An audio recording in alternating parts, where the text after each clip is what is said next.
ஜெய் பாரத் மாதா Parvati. Delhi to Tamil Nadu வரைக்கும் நீதிபதி ஜட்ஜி கோட்டார் ஆணும் பெண்ணும் கணக்கு எடுக்கிறது ஐயா தான் கையெழுத்து போடுவார். ஐயா தான் கையெழுத்து போடுவார். டெல்லியிலேருந்து தமிழ்நாடு வரைக்கும் அரசியல்வாதி உள்ளே கொண்டு போய் செயலரில் ஏற்றிடுவார். புது கணக்கில் ஐயா தான் கையெழுத்து போடுவார்.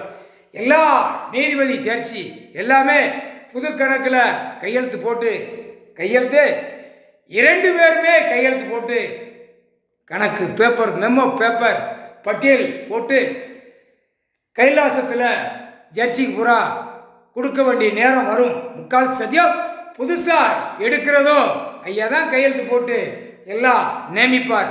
நியமித்து அங்கங்கே புது நீதிமன்றமாக எல்லாமே ஓப்பன் ஆகும். முக்கால் சத்தியம் ஐயா தான் கையெழுத்து போடுவார். பெண்ணுக்கு பெண்ணு கையெழுத்து என்று வாங்கிடணும். ஆணுக்கு ஐயா போடுவார். இரண்டு பேருக்கும் ஆணுக்கு பெண்ணுக்கும் கையெழுத்து. இனிமே அரசியல்வாதி கையெழுத்து போட்டால் செல்லாது. நீதிமன்றம் புது நீதிமன்றம் எல்லாமே இன்று நாளில் இருந்து முக்கால் சத்தியம் இதான் கணக்கு வழி நடத்தி கொண்டு வருவார் ஐயா. முக்கால் சத்தியம்.